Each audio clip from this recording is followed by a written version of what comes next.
é o Muito Risco, Pouco Ego, sempre com a mesma canção. Essa canção, ela faz equalizar os nossos pensamentos e a gente se sente melhor. E eu já dou boa noite pro meu querido amigo Tio Rico. Tio Rico, boa noite, Zuki, tudo bem? Tudo ótimo? Eu tô feliz, eu não quero nem... A gente tem que ser bem direto hoje, as pessoas estão sem paciência e muito ansiosas. Hoje quem vai apresentar o programa não é você, sou eu. Porque o convidado não veio da tua parte, veio da minha. Eu fiz questão de convidar um dos caras que cuida de saúde mental, não só das cabeças mais complexas do Brasil, como da Betina, minha mulher. Então eu quero apresentar um dos psiquiatras que mais cuidam, que mais tem cuidado com a cabeça da Betina, que é o Dr. Cristiano Noto. Queria agradecer a participação dele. Dr. Cristiano, bem-vindo. Bem-vindo. Boa noite, muito obrigado pelo convite. Prazer estar aqui com vocês. Cristiano, eu confesso, falei em off com o Tio Rico, e para mim é um presente, né, a sua presença aqui. E eu tenho certeza que a gente devolve para a audiência também, porque estamos bem ansiosos, estamos nesse momento, mas só para o pessoal entender, eu sei que você é o psiquiatra da Betina, eu queria que você passasse aqui o teu currículo para a galera que não te conhece. Meu nome é Cristiano, né, como vocês falaram. Eu sou psiquiatra e eu fiz toda a minha formação aqui na Escola Paulista de Medicina, que é da Universidade Federal de São Paulo. Então eu me formei em medicina, fiz residência em psiquiatria e depois eu fiz o mestrado, o doutorado e o pós-doutorado em psiquiatria. Puta que pariu, estudou pra cacete. O cara estuda muito. Olha, né, e agora tá fazendo pós-doutorado 2 vezes tratando a Betina, minha mulher. É assim, Escola Paulista de Medicina, a doutora Eliova lá deu muita aula, meu avô que foi neurologista, e eu falei, meu pai, TR, é psiquiatra, minha mãe é psicóloga, por isso você já sabe essa loucura que também está na minha mente. Doutor, que prazer, cara. Mas você sabe que eu trouxe, eu acho que é legal trazer um psiquiatra desse porte pelo seguinte motivo. Eu falo que a gente está vivendo, o mundo está vivendo uma crise sanitária. E dentro dela, embutida, implícita, está uma crise mental. Eu vejo que as pessoas, muito pelo Instagram, até pela turma que eu converso, eu vejo que as pessoas estão perdendo completamente a noção, seja por um excesso de mostrar a vida privada, ou pelo contrário, eu vejo que a naturalidade agora está mudando um pouco de patamar. Então isso significa que um estresse, seja ele de qualquer nível, acho que o doutor Cristiano pode falar melhor do que eu, tem afetado profundamente o comportamento das pessoas. Quarentena, preso em casa, com a mulher ou com os filhos, ou sei lá o quê. Eu vejo cada vez mais a turma está bastante afetada por esse novo normal. Então acho que seria um tema legal a gente conversar desse novo patamar de sanidade mental. A epidemia da ansiedade, junto com essa que você falou, né, doutor? Vamos lá, né? Então, eu acho que a questão da ansiedade já é um problema que estava muito presente no nosso dia a dia, né? Então, por conta de um modo de vida, como as pessoas vão levando, principalmente numa cidade como São Paulo, como vocês falaram, muito estresse. E eu acho que isso vai refletindo na qualidade de vida, as pessoas vão ficando cada vez mais pressionadas, cada vez mais ansiosas. Com a história da pandemia esse ano, né, a gente já está no 5º mês de isolamento. É verdade. A gente percebe que isso foi aumentando ainda mais, né? E as pessoas vão sofrendo muito com a questão do isolamento, com essa incerteza toda de como vai ser o tal do novo normal. Você tem notado uma diferença, um aumento na necessidade de medicamento, de consulta, de psicoterapia? Você tem notado nos últimos 5 meses? Que a minha mulher ficou muito pior. Eu queria saber a tua visão médica. Acho que sim, acho que tem 2 cenários, né? Então, aquelas pessoas que já tinham algum tipo de questão com ansiedade, já faziam tratamento, e muitas vezes elas descompensam por conta dessa situação. Né? É verdade. Que já estavam relativamente mais tranquilos, eles voltam, e tem aquelas pessoas que nunca tiveram nada e começaram por conta de todo esse cenário que a gente está vivendo. Então tem os 2 tipos aí que acontecem. Saiu um dado da OMS que o Brasil, acreditem, é o país mais ansioso do mundo. Vocês sabiam dessa? Você já ouviu falar sobre isso, doutor? Que o nosso país é o país número 1 dos ansiosos. Pois é, né? Então, esse é um dado que vem aí da Organização Mundial de Saúde.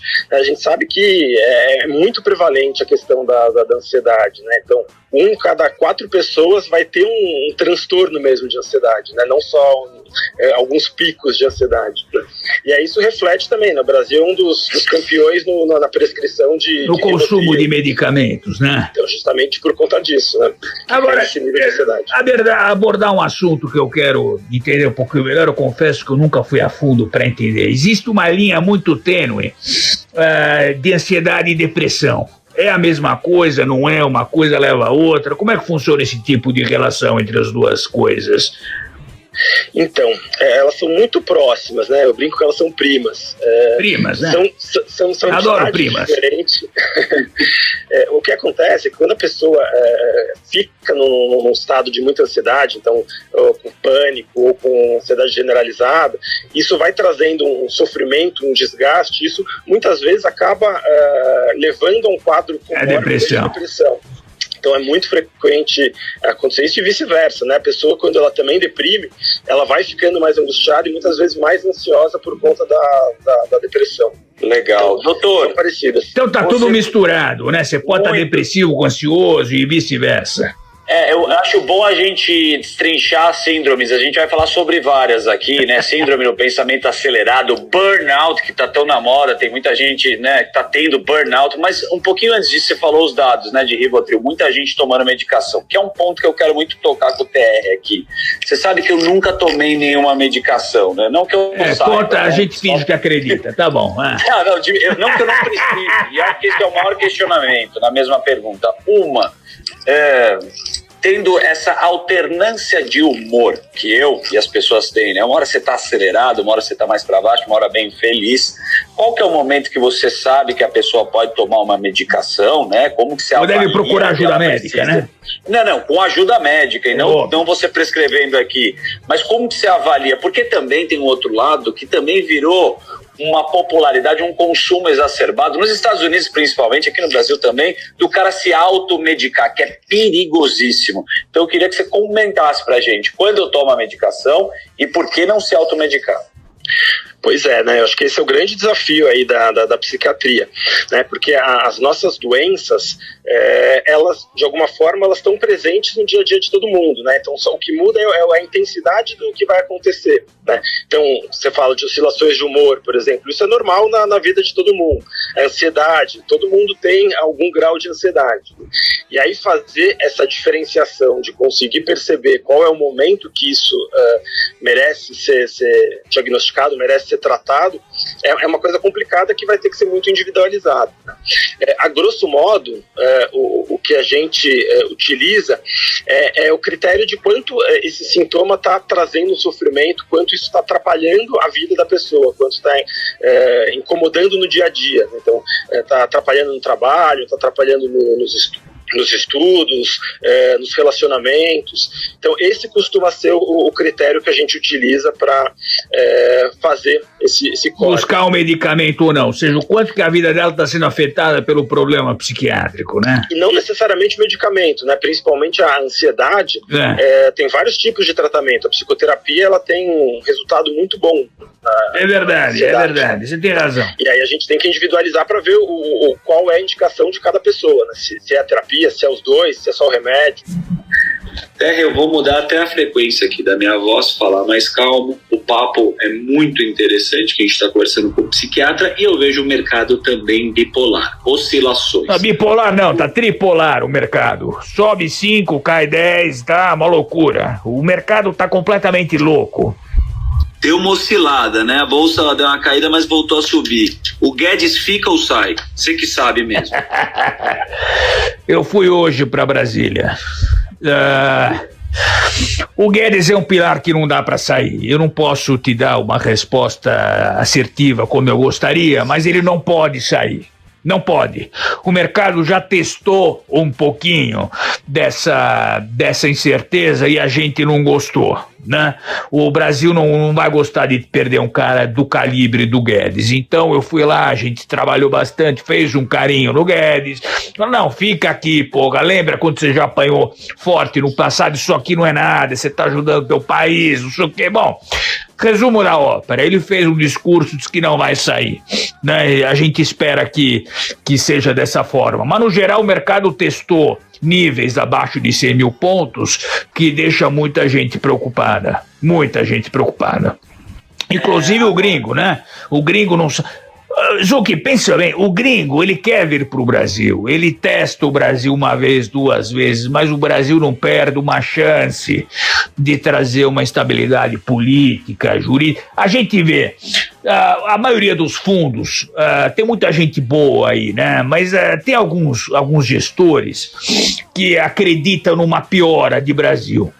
Né? Você quer um exemplo? Por exemplo, o Márcio Appel da Adam é um cara que sempre foi um pouquinho mais pessimista em Brasil, né? Um cara que sempre acreditou que o Brasil, com as complexidades, e a gente não tira a razão dele, traz uma incerteza muito grande. Tem alguns fundos que acabam sofrendo um pouquinho mais por conta dessa visão mais pessimista, né? O Márcio é um cara que eu gosto dele bastante, mas vem sofrendo muito mais agora por essa questão de melhora de Brasil recente, né, desses últimos meses, e ele com uma visão um pouco mais pessimista que leva um tempo para se concretizar, se é que se concretiza, né? A gente fala de fundo quantitativo que tem ido muito bem nos últimos meses, nós conversamos do Maxwell, do Safra, que tem conseguido navegar bem, o próprio Galileu do Safra também, que vem conseguido trazer grandes retornos nesse mar totalmente incerto. Você tem alguns outros gestores que vêm indo bem, mas você precisa ter alguma pontuação, trabalho pontual no mercado. O cara que está pessimista com o Brasil, ele provavelmente deve ter sofrido bem nesses últimos anos, porque o Brasil tem uma melhora aí consequente bastante forte, né? E o cara que está muito otimista, que é o fundo totalmente equity, tomou uma porrada grande em março. Então o segredo disso tudo é diversificação e obviamente os gestores com qualidade, não tem jeito. É muito legal. Seu cabelo mais branco. Confiança. Não, eu vejo isso. Mas é verdade, já vi de tudo. Já tomei muita porrada na vida. Eu sei, cara, mas posso te falar uma sensação que no comecinho, assim, quando a gente começava a bater papo, a gente vê essa transformação, assim, das pessoas entenderem mais sobre inteligência financeira. Todo mundo tem meio uma sensação, quem ainda não entende muito ainda, quem ainda não conseguiu sacar, que o cara fala, não é o momento de entrar na bolsa, não é o momento de diversificar, assim, e esse longo prazo que você tem defendido é uma coisa que cada vez as pessoas estão compreendendo. Não tem jeito, não tem jeito. Sabe, essa sensação, puta, é agora que eu entro, não é agora que eu saio. A gente tá falando muito de ter inteligência emocional. Por que é agora? Por que vale a pena de novo fazer uma diversificação de carteira? Eu vou te falar, Zucchi. Por quê? Todo mundo que quer matar a mosca... Perdi a oportunidade. Vai passar sempre um outro ônibus, vai ter uma oportunidade de novo, vai cair. Mas depois vai manter, e aí você vai conseguir se organizar. Pra eu entrar mesmo? Eu vou te falar um negócio. Daqui 5 anos... Puta, errei, perdi. Se o mercado estiver bem nos próximos 5 anos e a bolsa tiver, digamos que ela esteja aí, vamos pensar um pouco longe, digamos que ela esteja a 200 mil pontos. Tá. Se você entrou na bolsa a 100 mil pontos, ou a 103 ou a 97, qual é a real diferença que você vai ter na tua carteira se tiver 200 mil pontos? Obviamente, o ideal seja que você tivesse entrado no low possível, no maior low possível, onde todo mundo quer entrar. Agora, se você conseguir descobrir todos os lows e todos os highs, acabou, vai para casa, opera dinheiro e não liga mais para ninguém que você tá bilionário. Agora não consegue, o mercado ele tem as suas oscilações e o mercado ele é traiçoeiro, porque obviamente ele é fruto de impactos políticos que são totalmente imprevisíveis. Então no fundo, se você conseguir fazer um preço médio com gestores bons, aí você vai ter um resultado bom. Agora, se comprar 96, 97, 95... daqui 5 anos, você vai ver pouco impacto na tua carteira disso. Não tem jeito. E para essa turma que está vindo, tem que aprender a operar, tem que aprender a pensar um pouco mais de prazo e de forma consistente. Senão, toma porrada e não aguenta. Sai no low e entra no high. Aí quebra. E aprenda de uma vez por todas e para de ficar reclamando depois. Terry, aliás, eu vou fazer um convite para a galera que escuta a gente no podcast, que isso emociona a gente de verdade. É muito comentário que você recebe, eu recebo. Puta, adorei o podcast com o Davi Weitman. Faz o seguinte, marca a gente nos stories e fala que você está escutando. Coloca lá, @tiorico, coloca @Daniel Zuckerman, o que você quiser. Mas põe um trecho do podcast, porque quando as pessoas vão compartilhando, a nossa ideia é distribuir esse seu conhecimento, que é muito bacana. E agora o papo a gente vai engatar mesmo, com o psiquiatra aqui. Vamos lá. Vamos tratar a Betina. Posso dar uma visão minha, Zucchi? É um assunto que eu nunca toquei com você, o doutor Cristiano, obviamente, que sabe, mas há uns 3 anos atrás eu tive um momento bastante difícil, uns 3, 4 anos atrás, né? E me trouxe um quadro bastante difícil no dia a dia. Não era só sobre investimento, é tudo, né? Casamento, aquelas coisas que acabam acumulando. Sim. E tive um quadro de bastante ansiedade. E de lá para cá, a gente obviamente toma o cuidado de procurar alguém que seja extremamente capacitado para fazer isso, mas foi uma das épocas mais difíceis da minha vida. Mas quando você passa, você precisa tratar. Quando você trata, você consegue emergir desse problema, o resultado que isso te traz é de uma transformação profunda. Na mesma profundidade da dor e do problema, você acaba emergindo com uma nova visão de mundo. Então, principalmente para aquelas pessoas que acham que o mundo acabou, que você vai se suicidar. É verdade, no frigir dos ovos, todo problema em algum momento tratado, levado a sério, ele vai passar. Você precisa, obviamente, se dedicar na resolução dele. Mas quando você passa, você fala assim, puta que pariu, imagina se eu tivesse realmente cometido uma besteira no passado. Minha vida teria acabado e eu teria aberto mão dessa vida. Porra, a gente viaja, conhece gente nova, muda de trabalho, investe aqui e ali. Então você começa a ver o poder e o perigo de você entrar numa depressão e dar um valor muito maior do que ele merece na depressão, né? Óbvio que o tratamento é necessário, mas por experiência própria, a gente vê que ao passar dos anos você consegue mensurar muito bem isso e falar, porra, ainda bem que eu não fiz nenhum tipo de besteira, né? Então, eu tô falando isso que eu recebo muitas mensagens no Instagram de pessoas que deprimidas, com bastante ansiedade, ou que tomaram o pé na bunda. Isso é muito comum.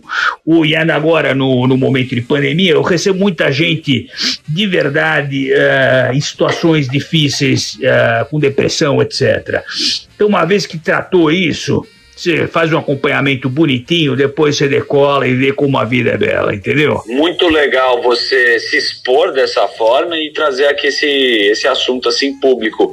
Mas você pode... porque isso é um tabu, Zucchi, isso é um tabu, e na verdade não tem que ser, é a verdade, não crua.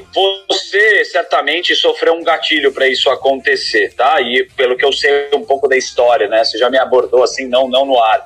Mas as pessoas têm um processo químico, às vezes falta produzir alguma coisa do próprio cérebro. É verdade. Também tem essa diferença, doutor, ou um gatilho ou um trauma, ou a pessoa tem uma deficiência química. Tem essas duas vertentes para o tratamento da terapia, da psicológica e da psiquiatria?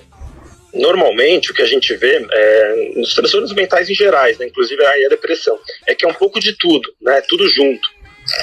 Então a gente sabe que tem uma parte biológica, química, né, que isso inclusive com uma predisposição genética, né, então tem um jeito que o cérebro está constituído, como são os circuitos cerebrais, então isso tem um papel, mas com certeza os fatores ambientais, eles influenciam isso, né? Então, por exemplo, um término de relacionamento, um luto, perder o emprego, então essas coisas vão com certeza influenciar e muitas vezes servem como um gatilho, né? Em alguns casos a gente nem consegue identificar um fator como esse, mas é muito comum a gente conseguir fazer essa relação, né? Você sabe que eu recebo muita mensagem de gente que levou o pé na bunda e cai em depressão? É comum, né, cara? Tipo, É comum, doutor, entrar no teu consultório esse tipo de caso? É comum. E aí, acho que tem que tomar um cuidado especial para não se fazer um diagnóstico muito precoce, né? Porque é esperado que a pessoa fique triste, fique chateada quando tem um problema como esse. E aí tem que esperar alguns dias, algumas semanas, que é o tempo natural para se recompor, para se recuperar, né? Então a gente tem que tomar esse cuidado para não diagnosticar logo de cara. É verdade, não, tem sentido. Agora, você tem um oposto também, ou o cara leva o pé na bunda e fica mal, ou ele tá casado e também não tá tão feliz, que pode levar a um problema também dessa ordem, né? Tá muita gente assim, né? Assim, o que vocês estão falando os dois, bem Rocky Balboa, não é quantos socos você consegue dar, né? Quantas porradas você aguenta. É nesse momento que a gente tá vivendo, a gente toma a sequência de porrada, enche esse balde e aí uma hora história, doutor. Mas vamos falar agora de tecnologia, que também tem muita interferência na cabeça do ser humano.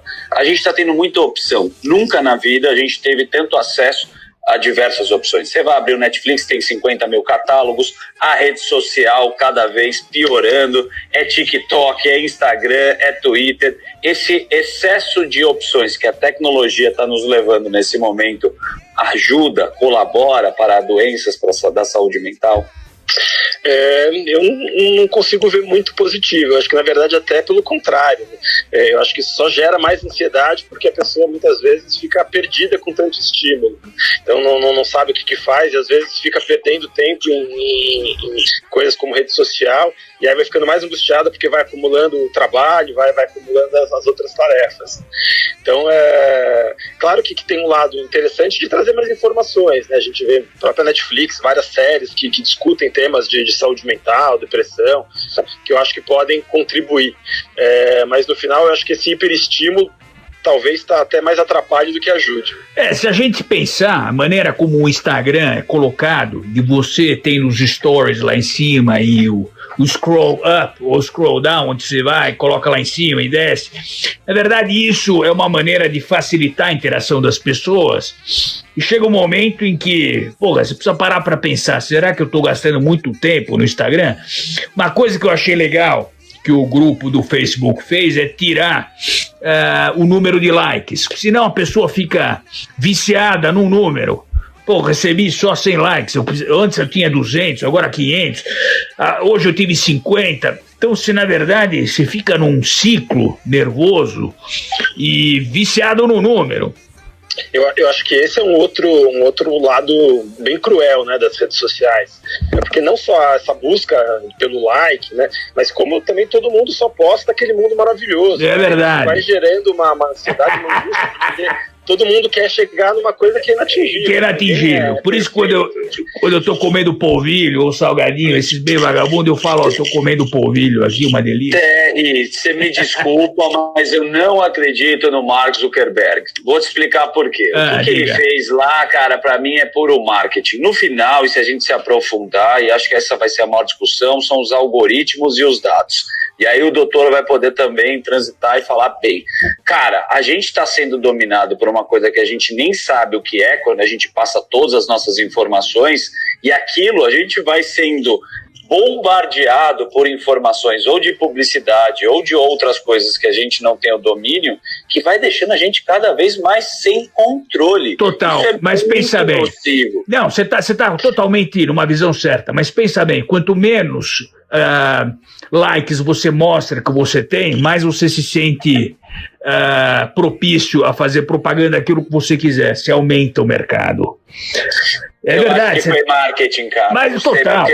Uma comparação, a foto. Mas no fundo, mas no fundo, é melhor você não ver a quantidade de likes do que ver. Porque a gente tá falando de empresários, de marcas, mas você vê o cara de 15 anos, a menina de 12, que fica apegada ao like, você acaba com a tarde, com o dia dela, com a semana dela, com a vida. Fica deprimida porque ninguém deu um like na foto. Exatamente. Dela. É tipo só fazer uma festinha pro teu filho, ninguém vai. Quase um bullying. É um bullying, é verdade. Não, é muito isso, né, doutor? Você tem acompanhado, e também eu vou te falar, cara, sou pai, a molecada também está muito viciada em rede social. iPad acabou sendo uma solução alternativa, quem tem filho sabe. Agora o Zoom a escola também é à distância. O que está acontecendo? Como que ao longo prazo na cabeça dessas crianças, adolescentes, fica isso, né? O cara tão viciado na tela. Esse é um grande problema que a gente ainda não tem muita certeza da resposta, né? Como essa mudança é muito recente, né? Já existem vários estudos que acompanham essa questão de tempo de tela, né? Até uma dúvida se isso estaria relacionado com uma maior dificuldade do contato interpessoal entre essas crianças. Então tá sendo muito pesquisado isso, mas ainda não é uma certeza. Mas seguramente isso vai ter um impacto daqui 5, 10 anos nas próximas gerações, isso não tem a menor dúvida, né? A gente não sabe exatamente qual é essa dimensão. A demanda por o teu trabalho, o setor de psiquiatria, imagino que deve ter aumentado bastante nos últimos 10 anos, não? Eu acho que sim, nem tanto por um aumento em número de diagnóstico, mas eu acho que está cada vez mais tranquilo se falar sobre saúde mental. Hoje a gente vê na mídia várias pessoas que expõem essas questões. Os problemas, é verdade. Ansiedade, depressão. É importante falar. Ainda tem algumas doenças muito estigmatizadas, né? Esquizofrenia, o próprio transtorno bipolar. Mas eu acho que já tem um movimento. Então eu acho que as pessoas estão conseguindo chegar mais facilmente ao psiquiatra, né? E você acha que é mais difícil ou mais fácil tratar alguém hoje do que 5, 10 anos atrás? Em termos de medicamento também. Como é que você tem visto isso aí? Eu acho que a gente vai tendo evoluções, né? Infelizmente, talvez não na velocidade que a gente gostaria, né? Mas sempre está chegando coisas novas. E eu acho que esse movimento das pessoas conseguirem falar mais sobre isso, conseguirem frequentar mais, eu acho abertamente. Que isso ajuda muito. Acho que essa diminuição do estigma ela é fundamental para tratar a saúde mental. Eu mesmo, há 5 anos atrás, eu falava 5, 10 anos atrás, eu não vou tomar remédio nem ferrando. Quando você começa a entender, e você vê alguém que está no processo de depressão melhorando, você fala assim, pera lá, tem um valor muito grande isso aqui. Quando há necessidade, estou falando de remédio, mas como o próprio doutor Cristiano falou, às vezes você não precisa de remédio. Uma psicoterapia ajuda, tal, etc. Mas em casos extremos, onde precisa de remédio, que é o caso da Bedina, você acaba vendo uma melhora muito expressiva. Muito expressiva. Aí você fala, por que a gente não usou antes isso? E ainda existe muito esse preconceito, assim. Existe, então, as pessoas, tem muita gente que ainda é muito resistente. Então, quando você fala, acho que é legal você tomar um antidepressivo por um tempo, as pessoas recebem totalmente diferente do que se você chegar e falar, olha, você vai ter que tomar um antihipertensivo porque sua pressão tá alta. É verdade. Então, é completamente diferente como a pessoa recebe isso. Ainda tem uma questão de fraqueza, de fragilidade, as pessoas ainda preconceito, têm essa barreira. É a falta de informação, né? E como vocês falaram, transforma a vida de uma pessoa. Se você adequar uma medicação certa para uma coisa que o cara está sofrendo, com certeza o cara vai ter uma melhora. Mas tem o outro lado que a gente está colocando, que é a indústria farmacêutica, e existem os remédios da moda. O TR já questionou muito com alguns, eu vou expor aqui sem falar nome de estagiários, mas virou uma modinha do Vivance, do Ederol. São remédios que o cara precisa focar. A gente falou dessas opções que são várias, e a pessoa fica desfocada. O que são esses remédios? Quais são o Vivance? Os analistas todos tomam. Eu falo, escuta, pera lá, isso aqui não pode generalizar, porque senão se tiver uma ansiedade com Vivance, você já é um cara ansioso, toma Vivance, você triplica o negócio. Pois é, né? Isso também tá sendo um problemão, porque isso tem aumentado absurdamente. A turma da Faria Lima só toma isso. Pois é. O que é, só para destrinchar, o que é essa medicação? O que ela contém? É anfetamina?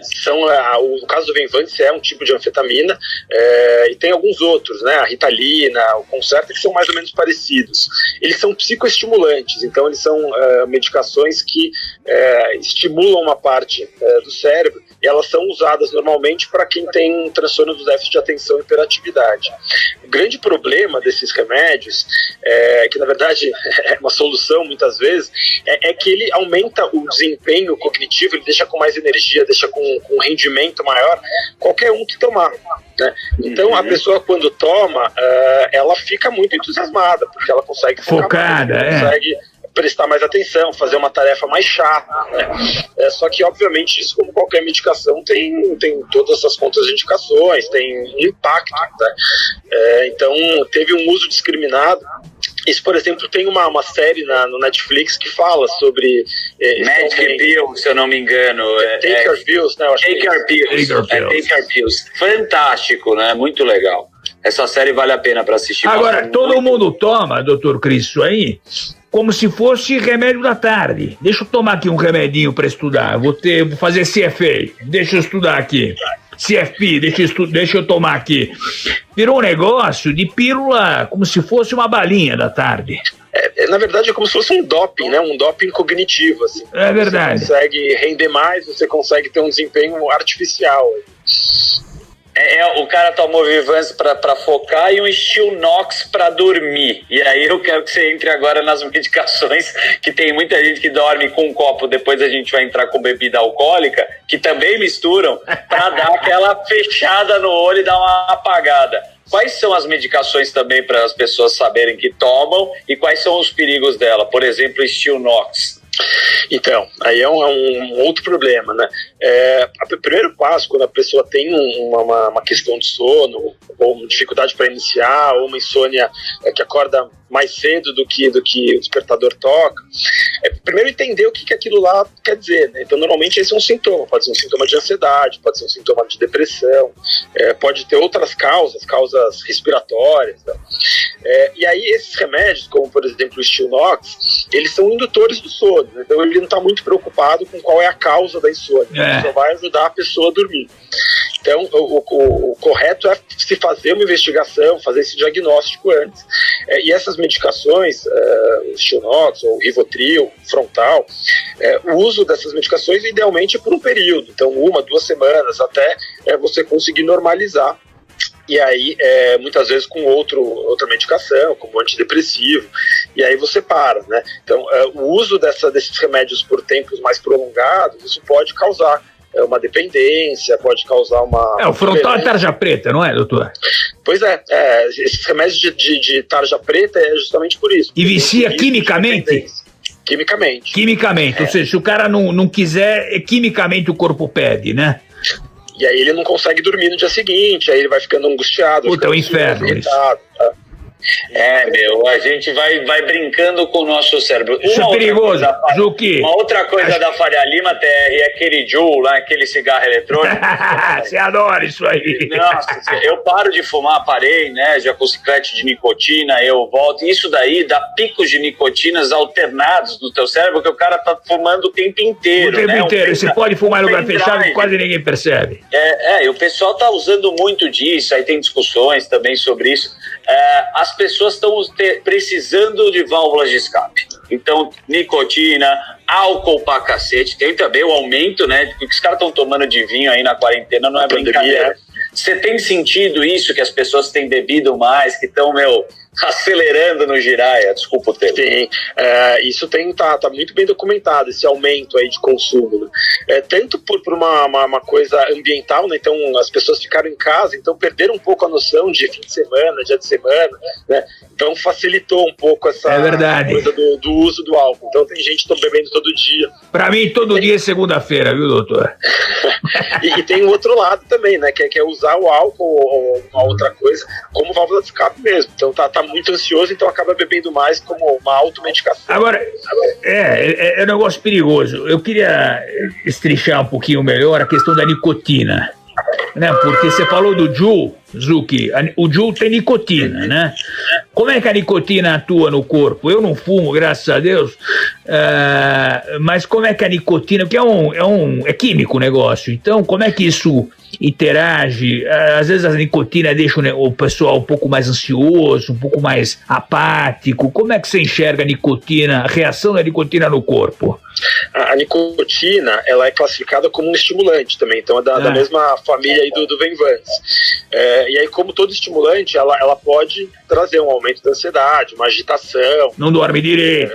Não dorme direito. Então, muitas vezes é isso. Tem gente que acorda à noite para fumar por conta da dependência, mas isso atrapalha muito o sono, né? Total. E essa molecada aí tá... Né? Bem perigoso, tudo que a gente tá falando, né? E essa coisa do cigarro eletrônico também entra no pacote de novidade, né? Então, facilita o consumo, né? Facilita, tem estudos que mostram que realmente ajuda a parar de fumar o cigarro de verdade, vamos dizer assim, mas também tem uma série de impactos que a gente ainda não sabe exatamente, mas não parece ser uma coisa inofensiva mesmo. Não parece. E, doutor, deixa eu te falar um negócio, uma outra coisa importante. No meu caso, um monte de gente pergunta, tio, você tem rotina, você dorme? Tem dia, vou te falar que eu durmo 2 horas. Tem dia que eu durmo 8. Eu não tenho padrão. O padrão, ele ajuda você a manter um pouco a sanidade mental. Como é que funciona a questão do sono? Que pra mim, às vezes, o mercado asiático abre, eu tenho que fazer operação lá, não sei o quê, reunião 4 da manhã, eu durmo até as 8, vou trabalhar normal. Como é que isso no dia a dia, a questão do sono, da rotina do sono, ajuda ou prejudica? Vou te dar uma má notícia, isso não é nada bom. O sono é fundamental. É fundamental, eu sei. Que a gente consegue recuperar, é o momento que o cérebro consegue descansar e reorganizar todas as funções para o dia seguinte. E isso é muito bem visto aí nas pesquisas, na literatura, de que privação de sono ela é um fator alto de risco para várias doenças. Então, quem já tem algum problema, algum transtorno mental... Tipo o quê? Deixa eu anotar aqui os problemas. Pode te trazer uma maior instabilidade do humor, pode, mesmo com depressão, com ansiedade, tá relacionado com tudo. Então tem que tomar cuidado. É uma das primeiras... É sono, tem que dormir bem. Para quem tá com algum problema, é regular o sono. Você pode ver, o cara que tá com depressão, o cara dorme o dia inteiro, ou ele fica na cama, né? É um bom medidor de como o cara tá. O ansioso também fica acordando. Agora, todo mundo veio com essa história que agora a pandemia foi bom que a gente desacelerou. Tem um escritor sul-coreano que eu adoro, né? Que é o Sunim. Ele fez lá, o que acontece quando você desacelera? O que acontece quando a gente desacelera? E você acha que as pessoas estão conseguindo desacelerar nesse momento de quarentena ou vão voltar mais ansiosos? Na verdade, eu acho que a minha impressão é um pouco contrária. Não sei se tem o viés do consultório, né? Mas o que eu tenho visto, as pessoas mais aceleradas, essa história de homework, de trabalhar de home office. Homework é duro, né? Isso é muito das crianças. Também tem. Mas a história do home office, né? E tem acabado trabalhando mais, tem reunião até mais tarde, acaba aumentando a carga. E ainda muitas vezes fazendo, aí sim, com as crianças, de cuidar da escola. Então eu vejo que as pessoas estão ficando muito aceleradas. Então não tenho visto muito de onde conseguir dar uma freada, né? Você perguntou um pouco qual que é a parte química disso, né? A repercussão. A gente sabe que quando a gente fica muito agitado, muito acelerado, isso tem uma série de substâncias, de neurotransmissores que vão sendo liberadas. Então a gente solta mais noradrenalina, acaba aumentando o nível de cortisol, né? E isso mexe em toda a resposta imune, a gente diminui a imunidade. Quando você dá uma desacelerada, consegue tirar umas férias, alguma coisa assim, isso tende a normalizar, isso volta a um padrão mais habitual. Você sabe que é comum, às vezes o cara toma um medicamento no dia a dia normal, ele viaja, ele esquece que ele toma, e ele não toma, e o cara fica bem. Isso já me aconteceu algumas vezes, até alguns amigos meus falam, pô, eu esqueci de tomar um medicamento hoje, não é que eu esqueci, é que eu não lembrei, não precisava, não estava no ritmo, entendeu?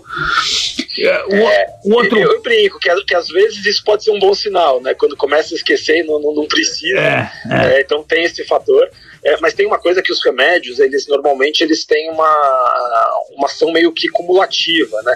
Então, do mesmo jeito que, por exemplo, o antidepressivo ele demora para começar a fazer efeito, às vezes não é 1 ou 2 dias que você já vai sentir uma diferença. Leva um mês para fazer a diferença, não é isso? Mais ou menos isso, mas quando para também não é imediato. Então, às vezes, quando fica um final de semana, assim, você não nota uma diferença mesmo. Não nota. Doutor, você está percebendo que a gente é uma metralhadora ansiosa, eu e o PR, a gente está aproveitando esse momento para a gente se consultar. Depois você manda a transferência, a fatura. Você sentiu um pouco isso durante o você tá? Pois é. Tá fazendo uma...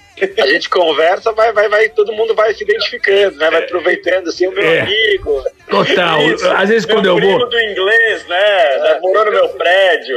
Quando eu vou no Dr. Cristiano, eu vou te falar, a primeira vez que eu fui lá, ele sentou, uma coisa que eu adorei na primeira vez que conversei com ele sentou, abriu um caderno, fechou a porta e falou assim: essa consulta vai levar o tempo que merecer, que precisar. Se levar 40 minutos tá ótimo, se levar 3 horas também tá ótimo. E foi mais de 3 horas. Imagina o que tem que falar de algumas coisas. Mas um ponto importante que eu nunca esqueço que ele falou é na evolução do remédio. Né, que antes a turma, naqueles remédios mais antigos, aí acho que ele pode falar melhor do que eu, Rivotril, atuavam em áreas no cérebro que não necessariamente precisavam ser afetadas. E hoje os remédios estão mais tecnológicos, então você pode equilibrar melhor esse consumo de álcool. Como é que é essa parte aí dos remédios mais recentes, doutor? É verdade, é bem isso mesmo. Os remédios que a gente usa na psiquiatria, antidepressivo, antipsicótico, eles são relativamente recentes, né? Então todos da metade do século para cá. Então continua muita evolução, né? Então os mais antigos, a gente brinca, era quase que um tiro de canhão, né? Então ele agia em vários neurotransmissores. Os antidepressivos é um exemplo clássico disso. E aí quando você pega várias frentes, você também gera efeitos colaterais em várias frentes, né? Então essas medicações mais antigas, elas eram já eficazes, mas elas traziam uma dificuldade maior de ganho de peso, muito sonolência.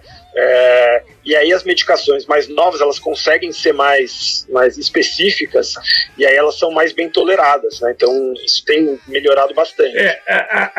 O maior medo da minha mulher é engordar quando usam um medicamento. Isso é normal? É normal, não é? Dar uma engordadinha, como é que funciona isso aí? É relativamente frequente, assim, isso depende muito primeiro da pessoa, né, de como é o metabolismo, essas coisas, mas depende muito da medicação.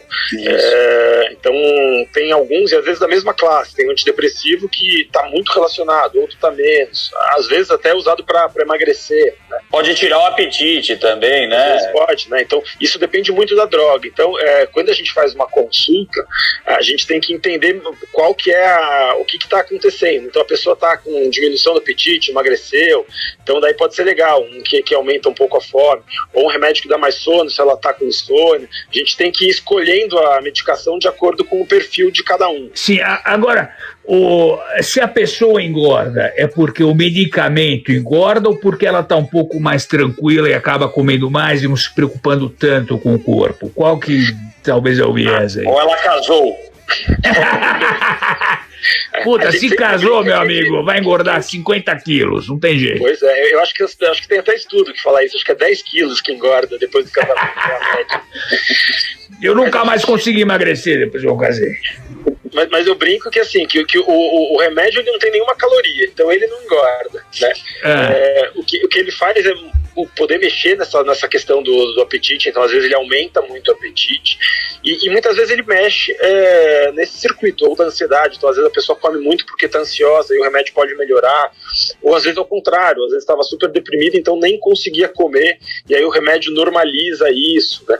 Mas os que engordam mesmo, que estão relacionados com ganho de peso, normalmente é por um aumento do apetite, e parece que também tem algumas mudanças metabólicas, assim, na via da glicose. Parece que ele mexe um pouco nessa parte metabólica também, principalmente os antipsicóticos.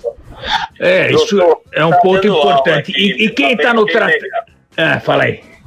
Não, ele tá bem legal, assim, mas sabe o que eu queria aqui? Como tá bem humanizado o nosso papo aqui, Terry, você, doutor, meu pai é psiquiatra, eu sempre perguntei isso pra ele, tá bom, você cuida de todo mundo, quem cuida da tua cabeça? Esse é o momento que tem um monte de especialista também, né, na internet, que são pessoas que prometem salvar o mundo, e muitas vezes essas pessoas também precisam ser auxiliadas, né, um monte de super-herói. O que você faz de fato, né, na tua vida? Quais são os seus hábitos que te ajudam? Falando da tua vida mesmo assim, qual que você está fazendo na tua vida pessoal, que você também está nessa quarentena com a gente? Queria saber o que funciona na prática. Pois é, né? A gente tem um pouco aquela questão do faço o que eu falo, não tanto o que eu faço. com a quarentena tá muito mais difícil. Então, é verdade. Filho pequeno, então isso eu acho que tá normal e eu não fujo disso. Então tá difícil fazer atividade física, a gente tenta maneirar um pouco na questão da dieta, né? Então vai tentando controlar de alguma forma, mas tá difícil para todo mundo. Terminando aqui, eu vou comer um quindim, só para... Mas eu acho que profissional de saúde, principalmente agora, nessa questão de pandemia, né? Teve várias iniciativas de equipes para tratar os profissionais, principalmente quem está na linha de frente, né? Porque tem a questão do burnout que você falou, é um desgaste danado, né? Então tem vários programas que estão estimulando o atendimento dos profissionais que estão aí na linha de frente. Cara, um colega meu, não vou citar nome, óbvio, ele teve um burnout, que ele descobriu o burnout numa briga familiar, ele bateu a cabeça na parede, acreditem, e aí ele viu que a cabeça dele, que ele estava com burnout, ele foi diagnosticado dessa forma. Tem vários casos, tem jornalistas que já se expuseram aí agora, da Globo, que tiveram burnout. Cara, essa é a nova, qual que é a nova síndrome que você vem percebendo, assim, das pessoas estão... Tá explodindo a tampa mesmo, assim, o burnout tá sendo bem recorrente no teu consultório também? Acho que sim, acho que o burnout mas na verdade é mais uma face dessa mesma cenário que a gente estava falando, né, da questão da ansiedade, da pressão, né? A grande questão do burnout é que ele é muito focado numa coisa pontual, de trabalho, uma situação muito extrema, né? Mas acho que tá sim, né, tá aumentando muito. Agora, isso aqui eu vejo muito, eu converso com muitos jovens, pelo Instagram principalmente, e eu vejo que tá aumentando bastante. Agora, por um outro ponto, tem a turma também que já vem se tratando, e eu vejo algumas vertentes que ajudam as pessoas a amenizarem um pouco os impactos. Obviamente o remédio, eu até queria que você falasse para quem está tirando, quem está desmamando, né, que a turma chama de desmamar, né, como é que, às vezes tem uns caras que não quer saber, tio, eu vou parar de tomar hoje, acabou, não sei o que, vida que segue. Fala, pera lá, você precisa primeiro consultar o médico, não adianta você fazer isso por conta, mas tem que ter um desmame, não é isso? Como é que quimicamente funciona você parar do nada ou parar gradualmente? O ideal é fazer uma retirada mais programada, né? Isso depende muito do tipo do remédio, isso depende muito da dose. Então, se a pessoa está tomando uma dose muito alta, eu particularmente faço assim, né? Eu acho que é bem interessante.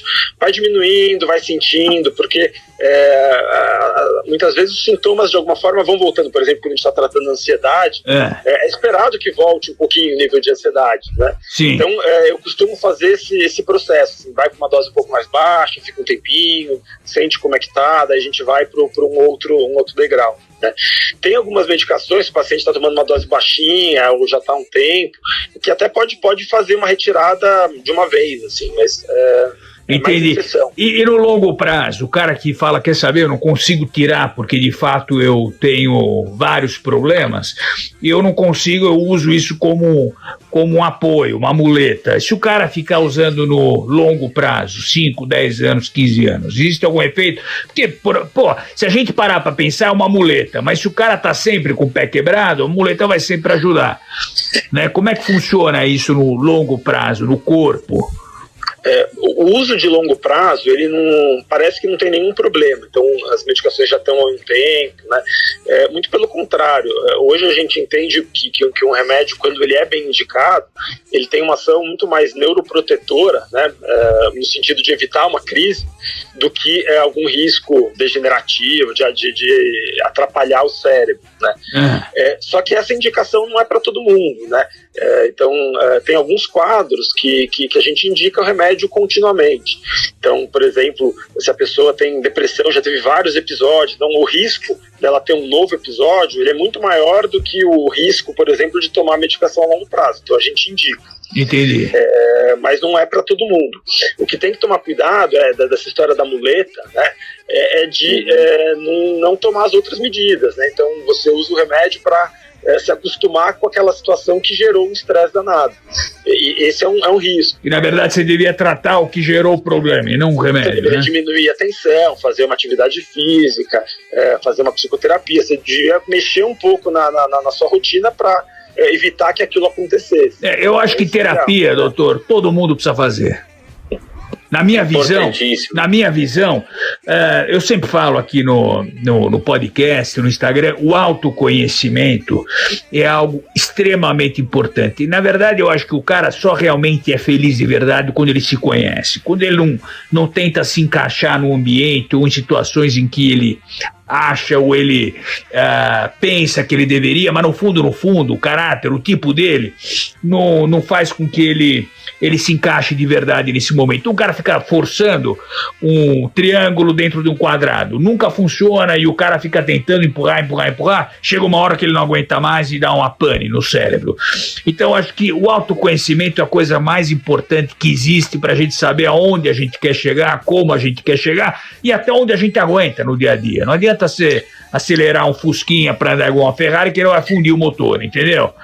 Eu acho que sim, eu acho que a terapia ela ajuda muito, é muito comum trabalhar junto, assim, então eu faço a parte clínica de medicação e com algum outro profissional fazendo a terapia.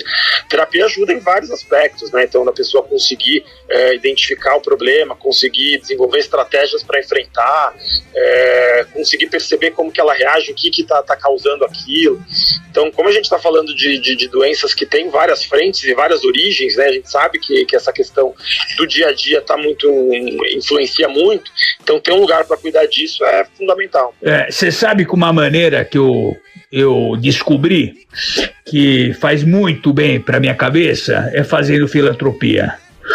Eu acho que a gente conversou na semana passada com o Rabino, Davi Weitman, e a gente tocou muito. Você vê como a gente está desesperado, doutor. A gente já falou com o Rabino, agora é com o psiquiatra. Essa é a hora que começa a falar que... psiquiatria. Fala do Davi Weitman, o que ele falou, né? A gente bateu muito em filantropia. Filantropia.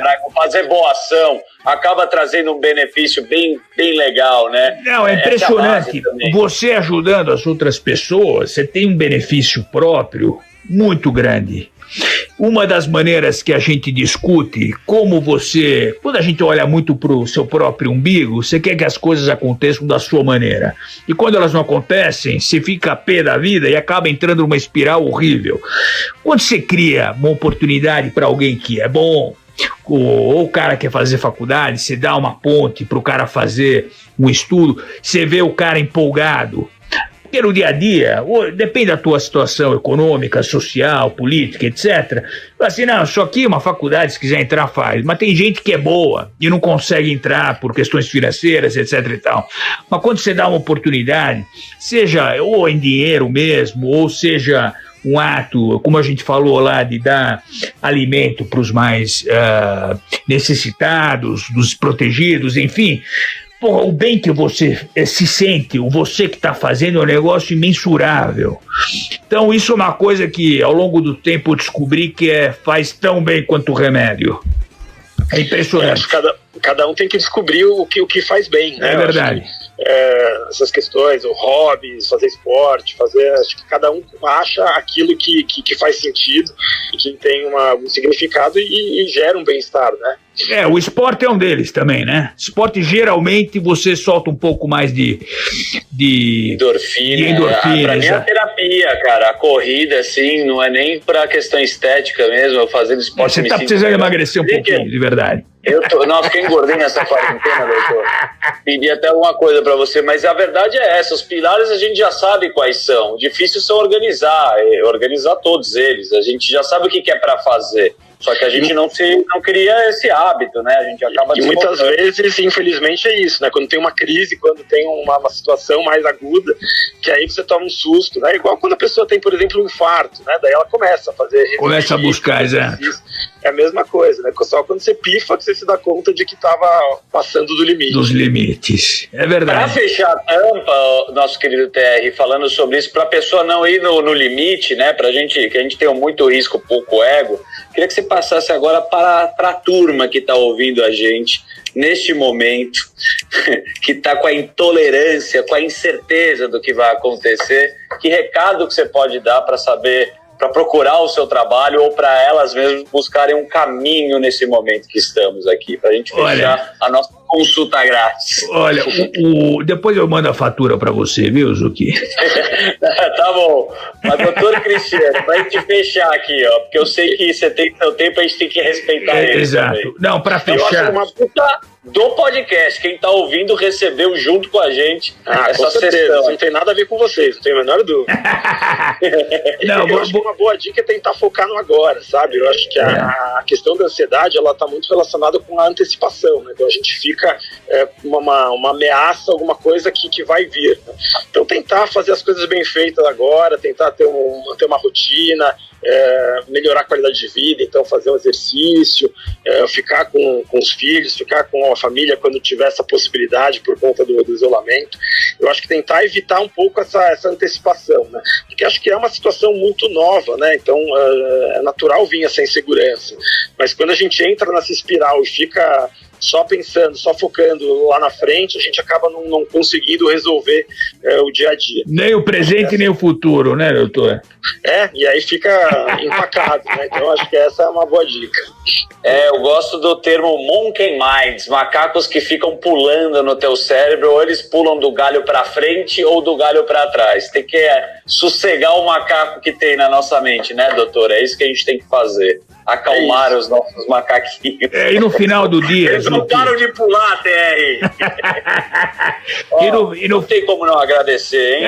E no final do dia... Obviamente. Zucchi, isso que ele TR, falou... Obrigado, tá? Eu não sei se você me deu de presente que eu tava precisando, mas aqui o doutor Cristiano Noto deu aula aqui pra gente, foi muito legal. O doutor Cristiano, adoro. Um recado final, que para complementar o que o doutor falou, a questão do autoconhecimento tem um poder que a gente subestima. O autoconhecimento é absolutamente tudo. Ele engloba, quando você se autoconhece, você realmente precisa buscar um psiquiatra, uma terapia, ou se você está trabalhando no lugar certo, no lugar errado. Então, no final do dia, o autoconhecimento é a chave de tudo.